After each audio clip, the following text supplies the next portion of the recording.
To anyone watching from the outside, everything after Freddie Mercury's death looked like a simple matter of legal paperwork and people moving forward.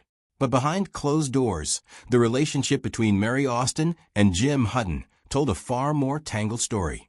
There were arguments, differing versions of events, and a creeping feeling that something was deeply wrong. Over time, pieces of the truth started to come to light, hinting that Mary's feelings toward Jim were much more complicated than anyone ever understood. The story of the love that changed everything began in 1969, long before the world had ever heard of Queen. That year, two lives crossed paths quietly in a way that would forever alter music history. A young man named Freddie Mercury met Mary Austin for the first time. This happened 1 year before he would team up with Brian May, Roger Taylor, and John Deacon to build what became one of rock's greatest bands. On paper, their backgrounds could hardly have been more different. Freddie, born Farrokh Bulsara, had family roots in Zanzibar. He grew up navigating multiple cultures before moving to England in the mid-1960s. He carried himself with an artistic energy that already hinted at the bold, unpredictable persona the world would later come to know. Mary's life moved along a quieter track. Born in 1951, she was raised in South London's Battersea area, in a working-class home where both parents were deaf. Life was not glamorous. Her father worked as a wallpaper trimmer, and her mother was a domestic cleaner. But that upbringing gave her a grounded strength.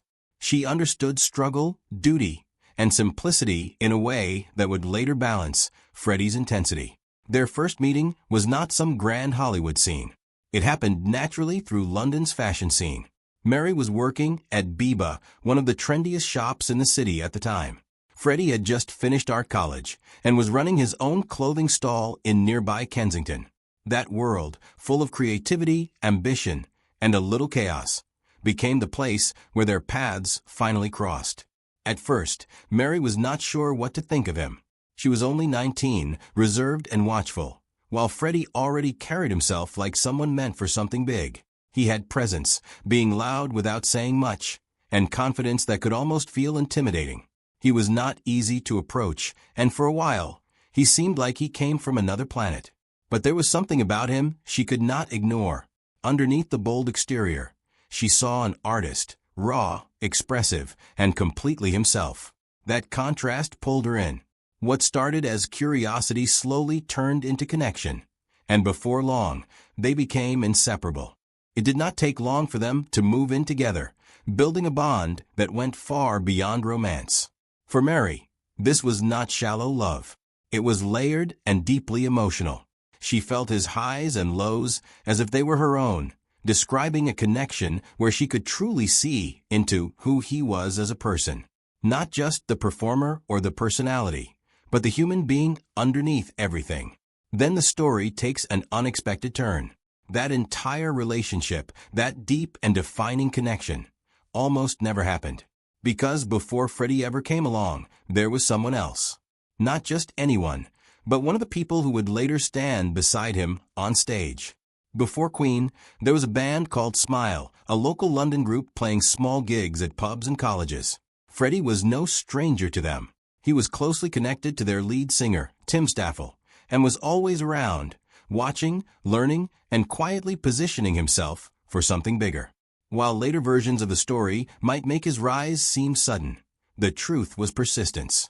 Freddie saw potential in that group before they fully saw it themselves. He stayed close, kept showing up, and made it clear he wanted in. At the same time, something else was happening behind the scenes, something movies tend to skip over. Mary had actually caught Brian May's attention first. He noticed her, approached her, and they even dated for a while. It was not a deep relationship, but it was enough to create a connection. Then Freddie entered the picture. In a moment that said a lot about his character, Freddie did not just barge in. He pulled Brian aside and asked him directly if things between him and Mary were serious. It was not flashy or dramatic, just respectful. Once Brian made it clear that things were not that deep, Freddie stepped forward. From then on, everything changed. Mary went from being Brian's date to becoming Freddie's person. Not just a girlfriend, but someone who would stay at the center of his life through every phase, the uncertainty, the rise, the chaos of fame, and everything that came with it. When Mary Austin first got together with Freddie Mercury, the lifestyle people associate with rock legends was nowhere to be seen. There were no sold-out arenas, no screaming crowds, no luxury. Just a young couple sharing a small, cramped studio apartment, figuring out life day by day. It was simple, almost ordinary. Two people building something in a quiet corner of London before the noise of fame ever found them. Back then, everything felt grounded. They lived like any other couple their age, handling bills, daily routines, and the uncertainty of the future.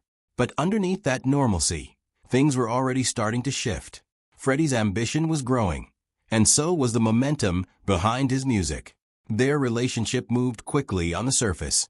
They moved in together early, but emotionally, Mary took her time. She did not rush into love. It was not instant for her. It built slowly over time until one day it hit her fully. Nearly 3 years in, she realized what she felt for him was deeper than anything she had ever known. Once she reached that point, there was no turning back. Around that same time, everything began to fall into place. By 1972, Queen was finally catching its break. A record deal came through, followed by their first real taste of success. For the first time, Freddie and Mary could step out of survival mode and into something more stable. They upgraded to a bigger place, a sign that life was beginning to change in a real way. But even then, Mary had not fully grasped the magnitude of who Freddie was becoming. That moment came unexpectedly during a performance at his old art school. Standing in the crowd, watching him take control of the stage, she saw a completely different version of the man she knew at home. This was not just the person she lived with anymore. This was someone commanding attention, pulling energy from a crowd, and turning into something larger than life. In that moment, it clicked. She was not just watching her partner perform. She was witnessing the rise of a star. With that realization came a wave of uncertainty. Fame changes people, and she could feel it coming. Part of her believed that as Freddie stepped further into that spotlight, she would eventually be left behind. The gap between their worlds felt like it was about to grow too wide. That fear hit her hardest on the very night she watched him perform. Surrounded by fans and energy that seemed to pull him further away, she made a quiet decision to walk away. She turned and tried to leave, thinking it might be easier to step out of his life before she got pushed out. But Freddie saw it differently. He went after her, not willing to let that moment become the end of their story. He was not ready to lose her, not then, not like that. In that moment, Mary understood something clearly. If she wanted to be part of his life, she would have to accept everything that came with it, the fame, the chaos, the constant change. So she stayed. From that point on, as Queen's rise turned into a full-blown explosion, Mary remained right there beside him. She watched it all unfold. The transformation, the success, the way Freddie seemed to grow into the very thing he had always envisioned. By the end of 1973, their relationship reached a new peak. On Christmas Day, Freddie handed her a large box. Inside was another box, and then another, each layer building anticipation. This continued until she finally reached a small box at the center. Inside sat a delicate jade ring, simple but meaningful. Caught off guard, she did not immediately understand what it meant. She even asked which finger it was meant for. That was when Freddie made it clear it was a proposal. She said yes. At that moment, everything felt aligned. They were in love, engaged, and stepping into a future that seemed full of promise. Freddie even poured that love into his music, dedicating the song "Love of My Life" to her, turning their relationship into something immortal through sound. But while things looked perfect on the surface, reality was beginning to shift underneath it all. Queen's success was accelerating fast, pulling Freddie deeper into a world that came with pressure, temptation, and constant attention. The quiet days in that small studio apartment were gone for good. In their place was a life moving at full speed. And as everything around them grew bigger, louder, and more complicated, the relationship that once felt so certain was about to be tested in ways neither of them could have fully prepared for. That reality hit her one afternoon during something as simple as a shopping trip. While looking through a store window, she spotted a wedding dress and casually asked Freddie if she should buy it. His response was immediate and flat. No hesitation, no warmth, just a clear rejection. In that moment, everything clicked. The future they had once imagined together was slipping away. The idea of becoming his wife was no longer real. What Mary did not know, yet, was that Freddie was dealing with something far more personal than either of them had openly faced. Eventually, he sat her down and told her the truth. He said he was bisexual.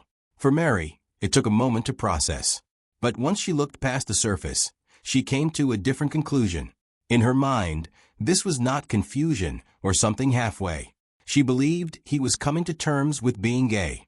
That moment did not just change their relationship, it redefined it completely. It is important to understand the time they were living in. Back then, being open about sexuality, especially as a public figure, came with serious consequences. Society was not accepting. The stigma was heavy. And as the years moved into the 1980s, the fear surrounding HIV and AIDS only made things worse. It was not just about identity. It was about survival, reputation, and safety. For Freddie, finally speaking his truth to Mary lifted a weight he had been carrying for years. But it also marked the end of their engagement. They called off the wedding, and Mary made the decision to move out. Still, Freddie could not bring himself to lose her completely. He made sure she stayed close, buying her a place nearby, so she would always be part of his life. What they had did not disappear. It evolved. Mary was no longer his fiancée, but she remained his closest confidant, the one person who understood him in a way no one else could. In his eyes, their bond went beyond labels. It was not about romance anymore. It was something deeper, something permanent. Even his family recognized that connection. They embraced Mary as one of their own, seeing firsthand that whatever had changed between them, the love never really left. It simply took on a different form. Around the same time, Queen reached a whole new level with the release of A Night at the Opera in 1975. The album did not just make them famous, it made them global superstars. And right there on that record was one of the most emotional songs Freddie ever created, Love of My Life. The song carried a sense of longing and heartbreak that felt deeply personal. Many believe it was written for Mary, reflecting the pain of their separation. There has been some debate over the years, with others suggesting it may have been inspired by a later relationship. But when a timeline is laid out, it becomes clear that the emotion behind those lyrics traces back to the person who had been there from the very beginning. Over the years, some have suggested it should have become a museum. Interestingly, that idea had crossed her mind too. She had even raised it with Freddie at one point, but he was firm in what he wanted. To him, it was not meant to be a public space. It was meant to stay a home, lived in, personal and real. And that is exactly what it has remained. To this day, Mary continues to live there, quietly, away from the spotlight, surrounded by the memories of a man whose presence still lingers in every corner of that house.